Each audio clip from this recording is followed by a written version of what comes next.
So I wanted to talk about this book. It's called How to Take Smart Notes by Zonka Arens. Why is his name not on the... It's on the spine. His name is on the spine. His name should be on the cover, I feel. Anyway, so this book, How to Take Smart Notes, is about the Zettelkasten system. And now the Zettelkasten system, we're not going to talk about it in this video. I want to talk about how we can apply Zettelkasten's principles to making art, because we are all afraid of practice and we need to stop being afraid of practicing our art and we need to actually make our art.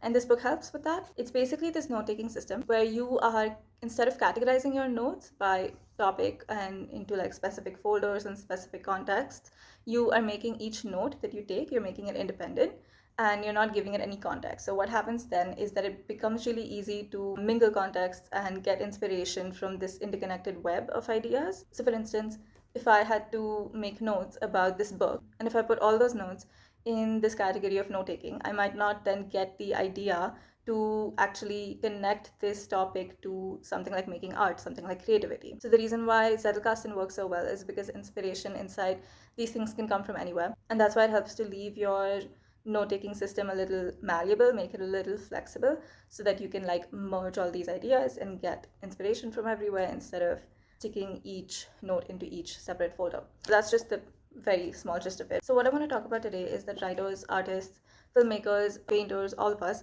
we feel like if we just plan and prepare and we collect all of these resources and all of these tools and we do the perfect amount of research and we plan and plot every single thing, and then we sit down and do the work, then we will make this piece of art that we'll be happy with, that we'll be satisfied with. But that's not often what happens, because we're wasting all of this time on plotting and planning every single detail, but we're not actually doing the thing that matters, which is making art, which is practice. So the first thing that this author talks about in How to Take Smart Notes, he's talking about this in the context of academic writing, and he says that it's too early to know what you want to write about before you write it.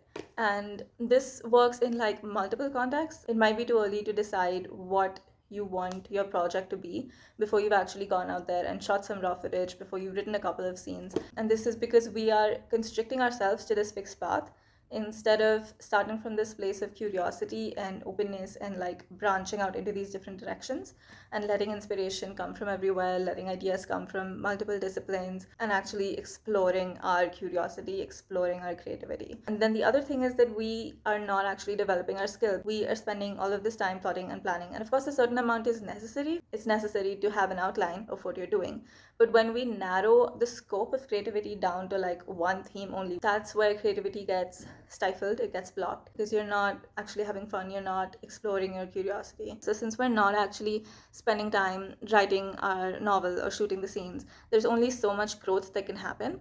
If point A is not starting on your project, not starting practicing, and if point B is getting to where you are satisfied with your art or it's improved, we can't magically get from point A to point B without doing the practice. Walking the line between A to B is what is going to get us to point B. Also, this is where perfectionism really comes into play, because now that we've done all of this plotting and planning and we know exactly what we want our piece to be, and then we sit down to make the art and we realize that there's 100 mistakes that we make, and all of this is what we learn while practicing. All of this cannot be anticipated by preparation. So this is where we expect ourselves to be perfect and we expect ourselves to make these really good pieces of art, which is not happening because we haven't put in the work and we haven't practiced. So the next thing I want to talk about is practicing in public. And the reason this is important is because there's only so much you can do on your own. Art is not made in a vacuum. So put your art out there, let others interact with it, let others engage, let your work influence other people, see what feedback you get, and make mistakes. So Zonka Arens also addresses feedback in this book. And he says that now suppose you've made this piece of art, whatever it is, a short story, a poem, a film, a short film, and you have spent all of this time perfecting it, reworking it, re-editing, redoing, and now you put it out into the world. So now one problem we're going to face is probably rejection, because negative feedback or constructive feedback, any of it that comes, we're going to be more sensitive because we've worked on this project so much and we've put so much of ourselves into it. But the other thing is that instead of creating multiple shorter pieces of work and putting those out into the world and letting the feedback come in, now we've only put all of our energy and perfection and focus on this one project, and we've only released that. So what's happening is that over a long period of time, when you could have gotten feedback multiple times by releasing or publishing multiple pieces of work, now we're only getting feedback once over that one perfect project that we created. So for the sake of feedback, getting feedback multiple times and learning and making mistakes and learning through those. Make that blog, make that channel, whatever it is that you can do, get your work out there. Whatever it is you feel comfortable doing, whether that's writing or recording a video or a podcast, put your work out there.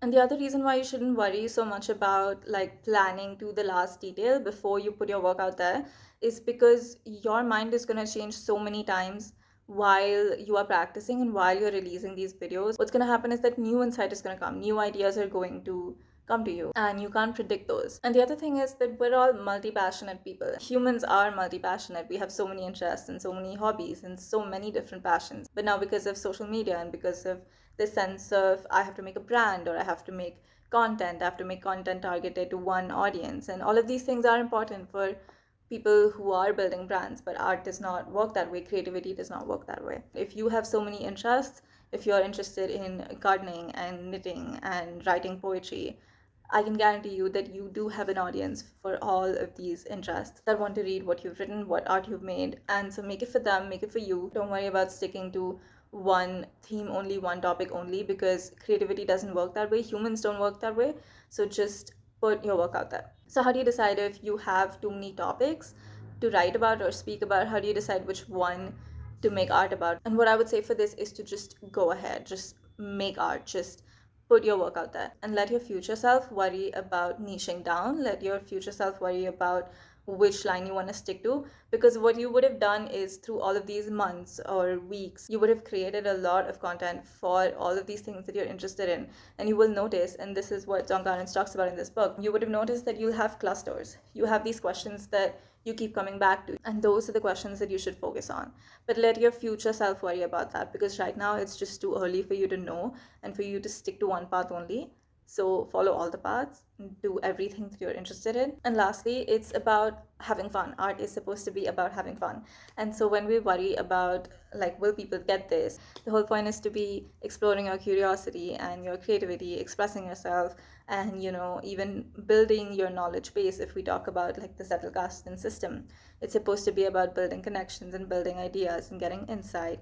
And so build your knowledge base, have fun with it. And if this is hard for you to do, set a timeline. Say that like in 3 months you will decide what niche you want to fall into, or you will narrow down. And if you're someone who worries about what people will say, what people will think, well, people will always say and think things, and you cannot control that. And at the end of the day, it's better to do something and feel sorry about it, or think about how you could have done it differently, than just not do the thing at all and just wonder about what could have been and where your art could have reached had you put in the practice and had you put your art out there. So to wrap up, don't worry about what people are going to say, don't worry about what people are going to think.